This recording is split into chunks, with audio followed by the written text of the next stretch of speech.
everyone, welcome back to Ignite Agility. Let's get right into it. Is all Scrum created equal? No. But first, no. Thanks, Angela. You're welcome. Here to help.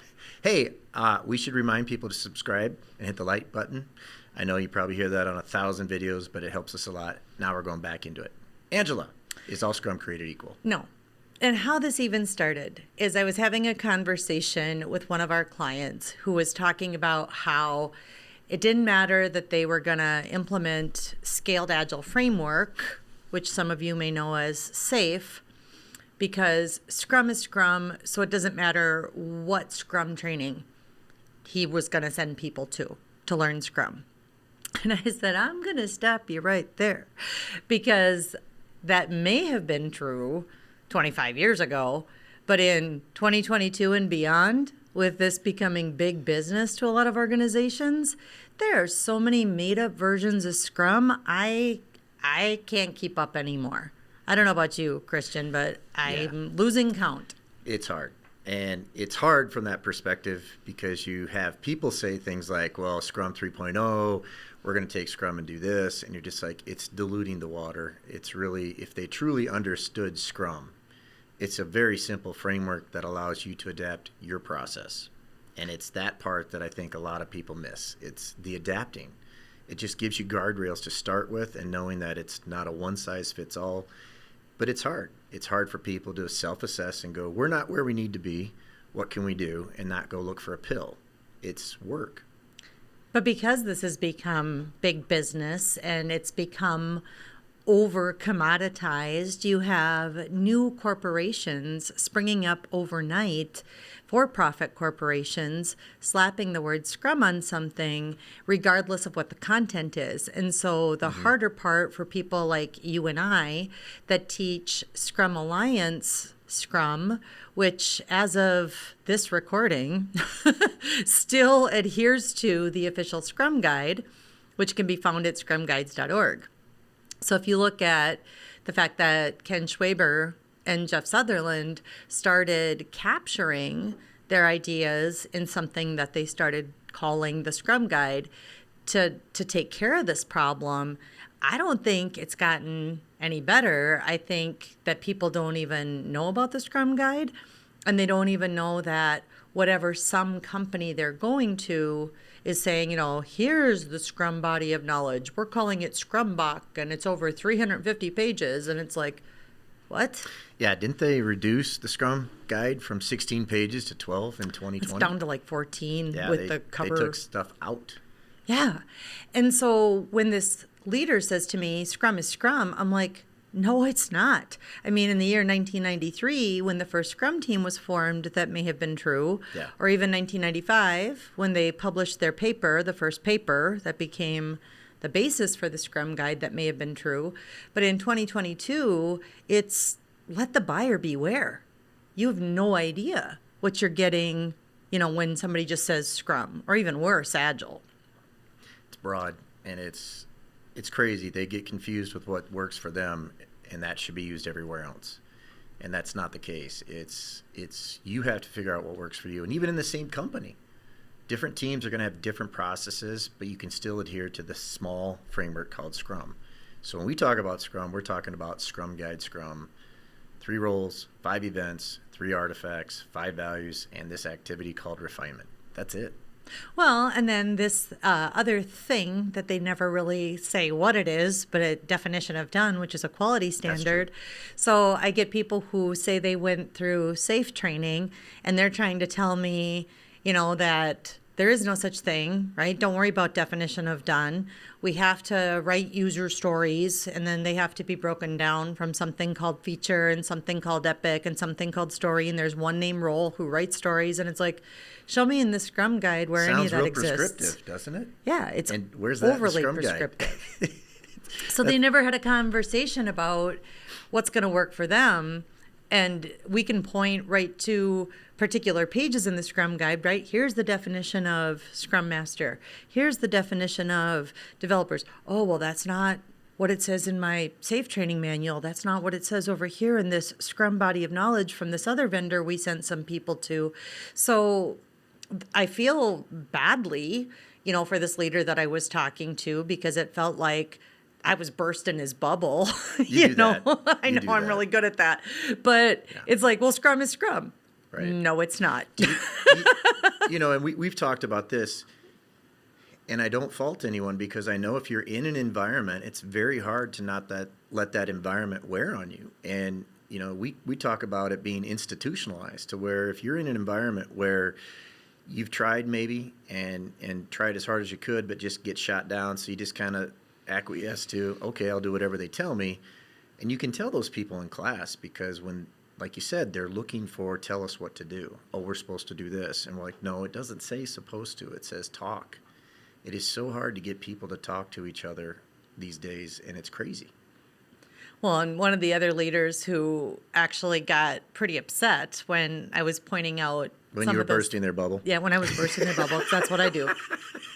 And it happened after we'd done a certified Scrum Master class. So they engaged us, private class, right? Teach people certified Yep. Scrum Master. And we get right into the Scrum Foundations piece, and the wheels start coming off because they had just gone through their Scaled Agile training. And I had no idea. Nobody told me, and my bad, I guess I didn't think to ask. And anymore, I think we kind of need a waiver, right? Like a disclaimer. Yeah. Have you been through any other Agile training in the last year?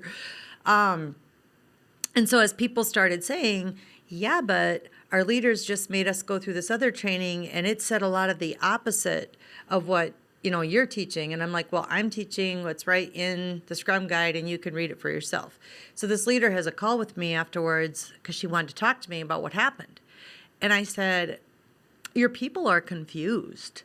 They have good intentions. They Yep. want to meet your goals and objectives, but you hired Scaled Agile Framework, which is a competing certification and organization, to the Scrum Alliance, which you then hired me to deliver, which we are very clear we teach from Scrum Guide. So it's kind of like saying to your developers, to your people trying to do work, you have to say Pepsi's the greatest, and you have to follow the slogan of Pepsi and promote Pepsi. Meanwhile, we're also going to simultaneously introducing something called Coca-Cola, and they're going to tell you differently. So you introduced two competing products, Yep. and your people are confused. She says to me, don't you people in the Agile community all get along? All you and your Don't you know us? your values and your principles. Well, so We're people. this is what I said to her. I said, don't you have competitors for the industry you're in? They're in insurance, oh, by the way. And she said, what kind of question is that? Of course we have competitors. And I said, likewise, this has become big business to some organizations. So it is not all the same. Did the light bulb go on after that question? Well, they never worked with us again. But, Okay. So, because we just hand out truth pills. so all Scrum is not created equal, and it is confusing. It's confusing. I just took a call before this, and someone was trying to sign up for a class, and trying to figure out who's whatever. Point is, what do we do? How can we help folks, Angela? What would you say are things to help someone to not sell them Coke or have them buy Coke and then send them to a class about Pepsi? What are some things that people could take? And I know you of all people are going to laugh out loud when I tell you, reading comprehension. Reading comprehension trying can hard not to save laugh out you loud from right now. yourself. Because we're also in this environment of the headline, the click, right? Yeah. The little clickbait, and people genuinely don't read. And it's one of the things I ask people to do, even right there in front of me in class or in a breakout or in an exercise. And when they say, well, why are you asking us to do this? Because I don't want to assume that you read it, because maybe you didn't. Maybe you did Yeah. the old speed read, or Right. maybe you did the old glancing thing. Did you really read to comprehend? And so in making you do that here and then discussing with a group, of peers, we're now going to get down to the comprehension part, which is the more important part, because I don't want people to rent ideas from me. I always say, go determine for yourself. Yep. And the only way that they're going to own their own ideas is if they go right to these sources and read. And honestly, don't even just stop at the darn Scrum guide. Go read all the other competing, conflicting things that you're being asked to look at. And then exhibit the Scrum value of courage would be my second piece of advice. So exhibit the Scrum value of courage to say to whatever leader or manager or person that's asking you or giving you contradictory direction, hey, I'm confused. Yeah. I want to meet goals and objectives. Yeah, I want to help. I want want to to help, but I feel like I don't know what to do because you've given me two sources that are contradicting each other. Can we talk about that? Yeah, what would you do if you were me? You know, Right. I'm hearing this and I'm hearing that. What would you do if you were me? So we send out pre-reads before our classes, and we have, please read this, please make sure. How many times do people come to class and they haven't read that, Angela? Every day, all the time. I'm thinking of putting in there's going to be a dress code for our virtual classes where you must wear a suit and tie. And then let's see if people like complain, because I'm like, okay, they're reading. Or we could say bathrobes only. You know, I don't know. You never know. But it is crazy. It's like, okay, here's a class you've paid money for. You're coming to it. Here's a way to get out of it. What I wanted to add to the point you were saying is that go out and read, comprehend, and learn for yourself. And read it with the intent of, I'm reading to get the answer. No, I'm reading to understand what this is. And I'm reading to figure out what works for me. And so that's where I think, too, people go out to do that research and they're looking for the answer, like the click. It's, no, you're gathering input. And with that input, just like a product owner or anybody else in this world, trying to figure out what works for you. And it's not just for you, it's for the people you work with, it's for your customer, it's for your stakeholders. And there's a lot of work in getting those folks to talk, but that is the work. Well, and to be fair to what that one executive said to me about, don't you all get along? And I said, don't you have competitors? Mm-hmm. I feel weird saying it because what, business person in their right mind would say, yeah, go check out all my competitors. But honestly, it's gotten to the point where we have to. It's like, go read, go get educated, go experience exactly what they're saying. Yes, and read the Scrum guide. Mm-hmm. Hear, what this way of working is saying. Then decide for your organization what the best path or what the best way forward is. But there's such a rush to implementing without getting knowledgeable, right? All this copying without knowledge that's going on out there, that the education piece, when they're going to get knowledgeable, is now also fraught with error because it's all not created equal.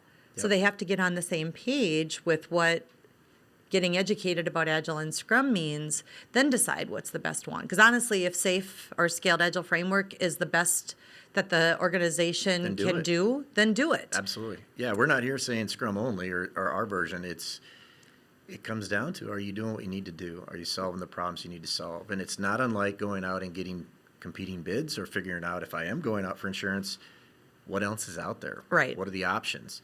And that's really what we're trying to say is, what are your options and what can you learn about what works best for you? But that's the hard part because it's experimentation. How do you quickly learn if something's working or not versus going one path only, dumping a bunch of money, and then hop into another one, and then you get that confusion. Or assuming they're all the same. Yeah. Because they're not. No. And, so if we're big fans of the framework, which isn't prescriptive, you mentioned, it got less prescriptive with what they removed. Well, then likewise, we shouldn't be prescriptive about how to start their adoption of their education. So it's like, decide for yourself, get educated, read for yourself, then decide how much you're willing to change or not change, or how autonomous you want your people to be or not. Because a lot of those other frameworks that say that they're Scrum, and I use air quotes because so many people took what Ken and Jeff created and put into open source, and now they're saying, no, it means something else. Well, then great if that works for you, but don't assume. I guess maybe is our last piece of advice, because you know what they say when people assume. Right. Don't assume that you all mean the same thing just because the word Scrum is slapped on something or because Agile is slapped on something. Well, this gets into something you said. You had someone say that their leader was like, I just need you to be agile. I don't care how. Isn't that great? Our leader said they don't care how. And your response, I'd like for you to share that with, we'd want a little bit more than how, because it sets us up for the arguments. If you could talk Is to that where I think I was talking about how it looks like resistance? People look like they're resisting when honestly they just don't understand how to change. Yeah. So exactly. the Heath brothers call it shaping the path.